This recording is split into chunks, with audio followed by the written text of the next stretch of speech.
Hi, good evening, friends. Welcome to my YouTube channel.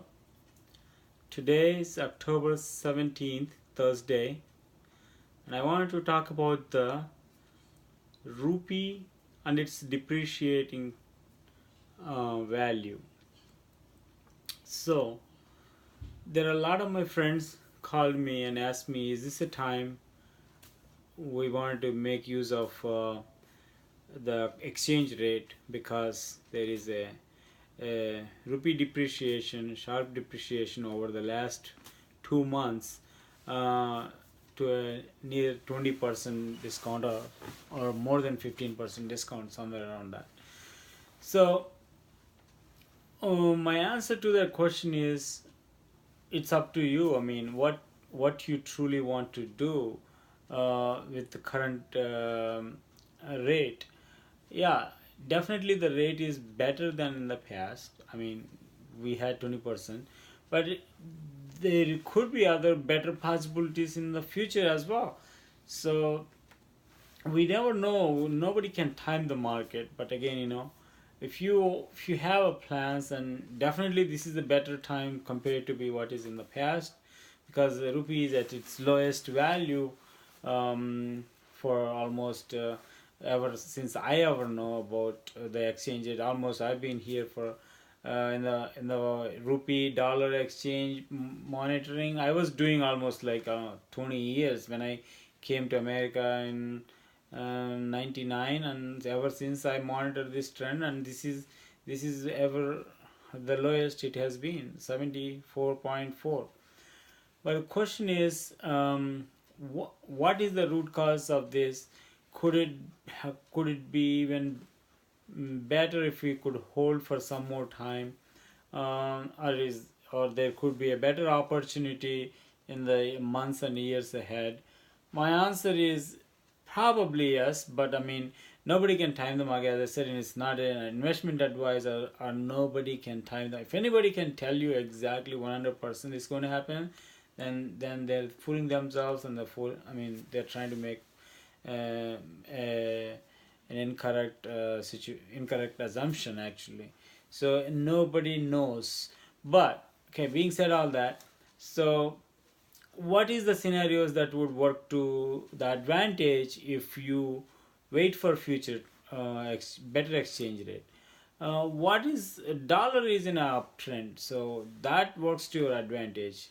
When the dollar is in uptrend, maybe there may one more leg up. If the dollar goes up, one more leg up, that means you could go further another 10 to 20%, whatever percentage higher it goes. It would be advantageous for those who wait until that happens. But as I said, in general rule of thumb, and if you are a prudent investor, or what trying to buy something, or trying to keep a parents, or somebody who are looking to get some help from you back in India, it may be a better time, at least better than in the past. So that's what I would say. What are we? If you had, I mean, you would have sent in the past. You never had this rate, so this is the best rate so far.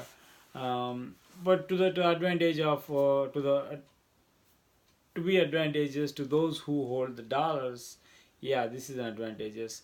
But yeah, dollar has been at its weakest points back in 2007 and 2008.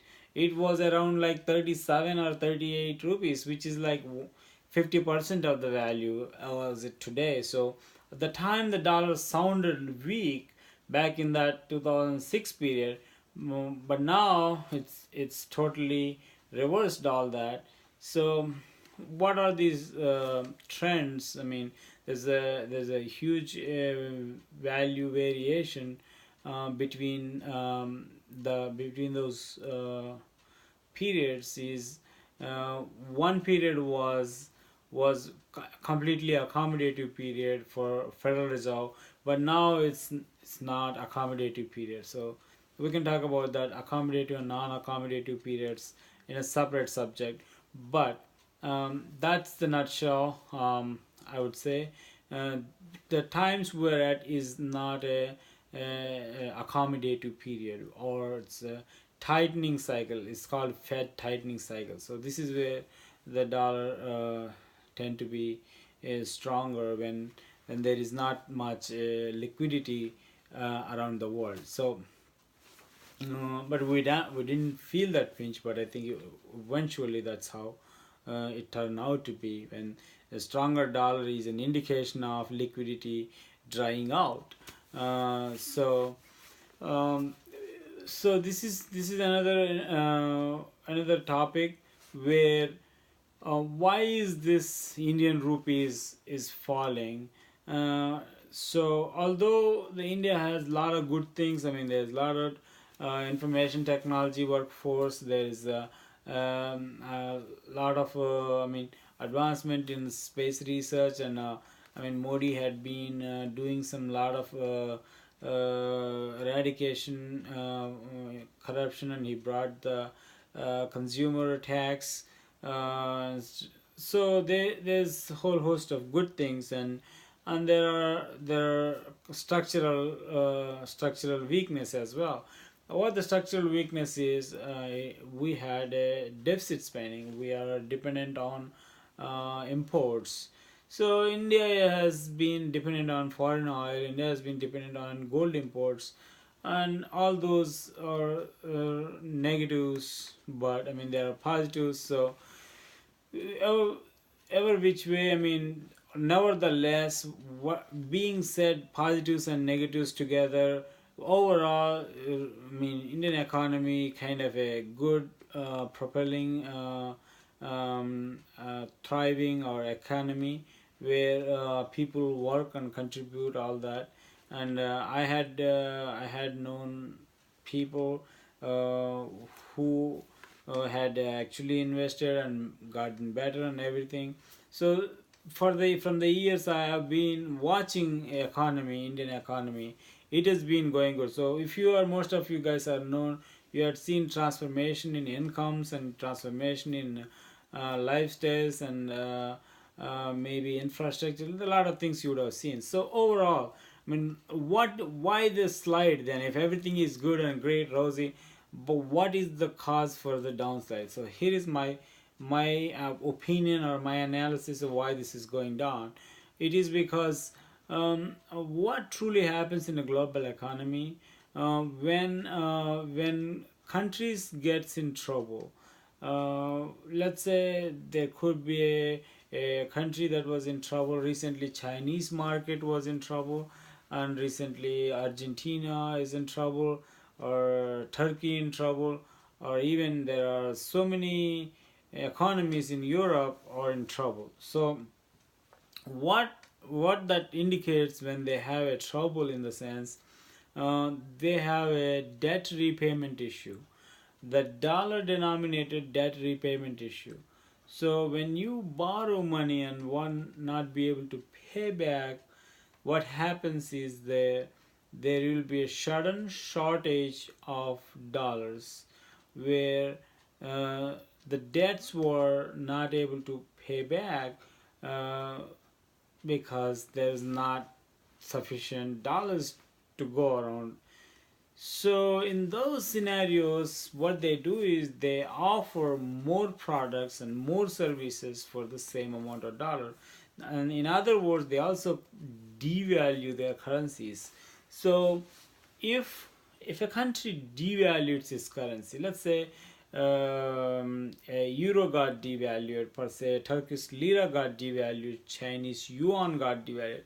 When they devalue their currency, what they do is they provide the service or a product or manufactured product, or could be a service, at a lower price and lower discount to the end customer who is holding the dollars in their hand. So when these economies were trying to provide a price comparison between, so you have a competition going on the providers, whether it is a product or a service, so your prices will come down. your prices will come down in terms of dollar, so the net value you will receive in terms of the cash value, for dollar cash value you will receive will be less. So thereby that eventual devaluation happens. So your net worth will be much lesser than what you originally was projected, because your competition is producing the same product and service for a lesser price. So if you want to stay in business, you still want to pay the pay that price, so that you would get that dollars or whatever is your import need is. So primarily that is what is going on. So in a financial term, if you look at it, so when currencies were devalued, what in turn create is the influx of capital. So how does this devaluation fix itself is, the more you devalue, the more influx of currency will come into the local economy. So what that would attract, there also other term is, it will attract more capital, more investment into it, assuming that the productivity remains the same. I mean, again, there are other circumstantial things we need to watch. If there is a devaluation, it's a constant devaluation, then you're not really they were not gaining that value. Assuming that your productivity remains the same, and it's kind of a what I would say is, you make sure that the investor who is investing in a devalued country, make sure that he gets his benefit for his buck. So that will provocate him to keep invested or keep staying in that economy. Sometimes the local central banks does what they does is, they provide more interest rate. This will work in two ways. Those who are coming into the country with investment money will get a higher rate. Also those who it will also help those who are working over there, will also get some good benefits out of there, because their company is getting a higher rate. I mean, that's one way these people fight the devaluation. So recently, Indian government did not change the interest rate. So usually when a currency is devaluating, people try to attract uh, by providing higher rate, but it also works adversely, in a way that when you have a higher rate, what in turn was created, it become expensive to borrow. But I mean, those for who have money, yeah, it's a good thing for them, because they're getting the big bang for their buck. But for the economic activity to continue, the lower rates tend to be very pro economic activity. So you curtail some economic activity by raising rates, by preventing a capital to not leave, or providing incentives for capital to not leave. You would reduce the economic activity in the local economy. So, well, I mean, it's a double-edged sword. You want to make a right decision at the right moment. If is it prudent to keep the invest rate at stable, so that the outgoing, you're not stopping the outgoing capital at that point. You kept the rates low. That's what the RBI did in this instance. So you let the capital go freely, but then you're not taking a bite on economic activity that should continue to happen.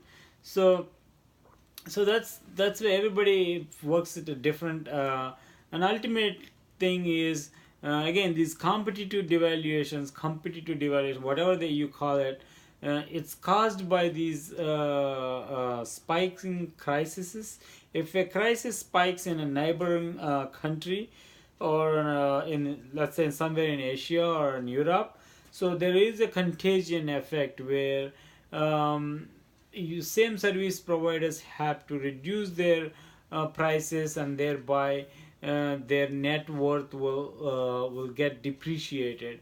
And there also there is a saying where if you see a crisis in one of the markets, um, what investors tend to run for shelter, or they try to pull out some of the equities, and then what they do is they kind of liquidate temporarily.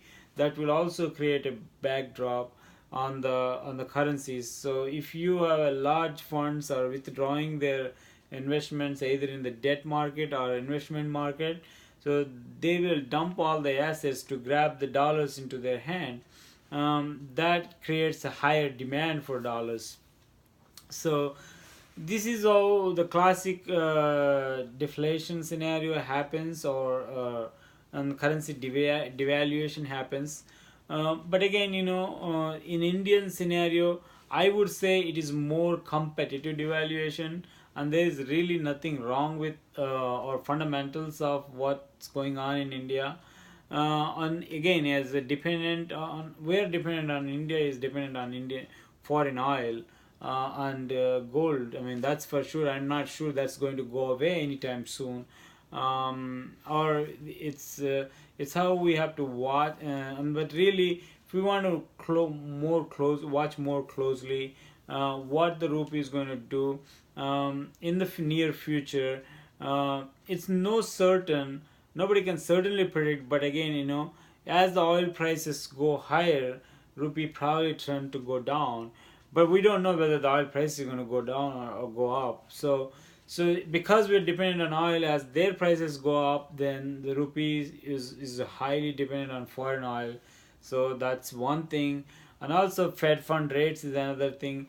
If the US Fed fund rates are going to be higher and higher, so what would happen is investors tend to leave to a stable growth economies when there is a uh, when there is a higher return promised by the corporate bonds or government bonds in a stable economy in dollars.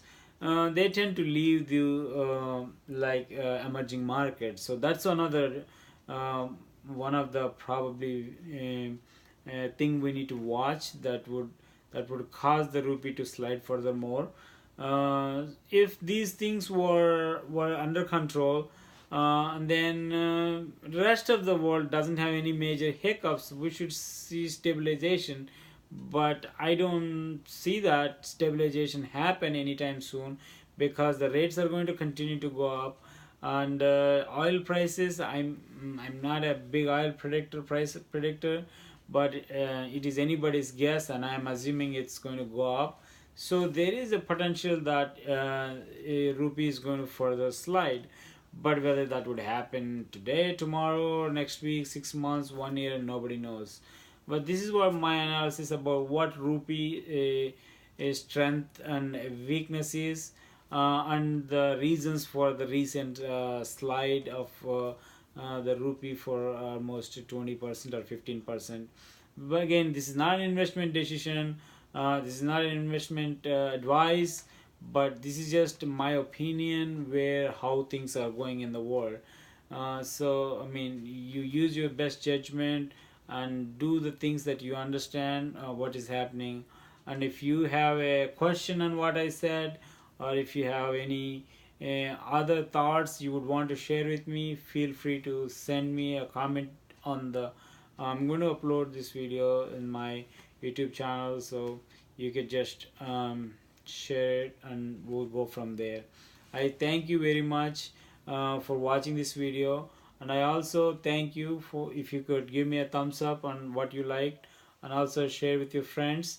And if this is something you're interested to watch, I would going to give you every once in a while a video that going on in the economy, that what I know and what has been in my effects of my portfolio or effects from my life or surroundings. I'm going to update. So um, tune in and or subscribe to the channel, and yeah, give me a note or email me. Thank you very much once again for watching this.